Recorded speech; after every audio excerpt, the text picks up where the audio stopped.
विद्या प्रदान की है तो आप हमसे दक्षिणा मांग लें। बिना दक्षिणा दिए आपकी विद्या कभी सफल होने वाली नहीं है। और तभी जो कथा प्रवक्ता होता है, कथा वक्ता होते, उनको दक्षिणा दी जाती है कि उनसे जो 7 दिन तक कथा सुनी जाती है, अगर दक्षिणा नहीं देंगे तो जो कथा हमने सुनी है वो कथा सफल नहीं होगी। इसलिए दक्षिणा दी जाती है। आप लोग आगे जो चढ़ाते हैं ना चढ़ावा, इसलिए हम कथा फ्री नहीं सुनेंगे, ये नियम है। कुछ न कुछ भेंट करेंगे आकर के, और कथा वक्ता को भी जाकर के दान दक्षिणा दी जाती है। तो भगवान ने कहा, गुरु जी आपने हमें पढ़ाया है, अगर दक्षिणा नहीं दूंगा तो मेरी विद्या मुझे फल नहीं देगी। तो गुरु जी का बेटा मर गया था समुद्र में डूब करके, आज भगवान उसको जीवित करके लाए और गुरु का बेटा जीवित करके गुरु को गुरु दक्षिणा में दिया। गुरु जी ने आशीर्वाद दिया, बेटा कृष्ण मैं तुम्हें आशीर्वाद देता हूँ, जो विद्या मैंने तुम्हें पढ़ाई है ये विद्या तुम्हें यश प्रदान करे। विद्या यशस्वी कब बनाती है? एक जब गुरु का आशीर्वाद मिल जाता है, जब गुरु का हाथ सिर पर प्राप्त हो जाता है।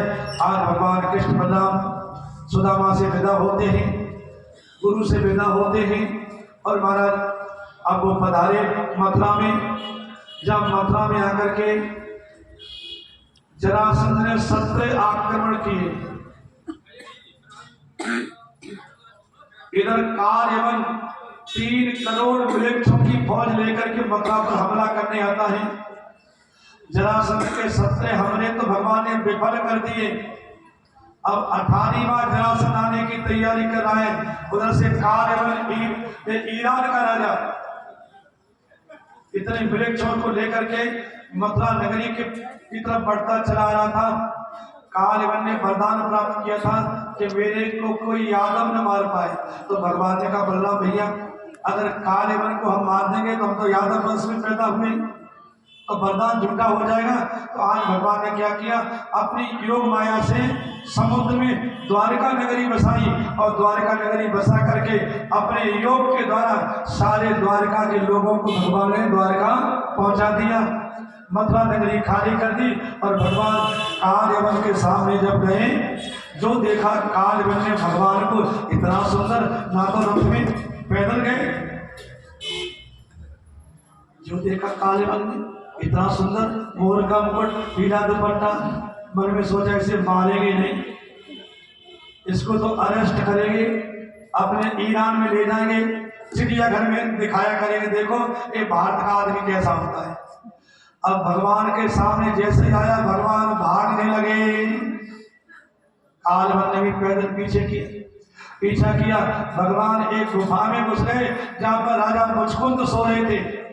उनको वरदान मिला था, जो तुम्हें जगा देगा कच्ची नींद, तुम्हें दृष्टि पड़ते ही वो भस्म हो जाएगा। भगवान को गुफा में गए, अपना दुपट्टा उनको उड़ा दिया, स्वयं छिप गए, और जाकर के जैसे ही पहुंचा कालवन पसीने में लथपथ, इसने को होश नहीं था, जाकर के अच्छा वहां से भाग कर किया, ढोंग कराए सोने का, एक लात मारी राजा मुचकुंद में, उसने सोचा कृष्ण नहीं।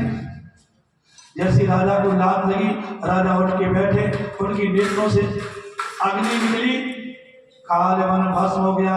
भगवान कृष्ण आ गए। जो राजा ने देखा गुफा में अंधेरा रहा ही नहीं, प्रकाश हो गया।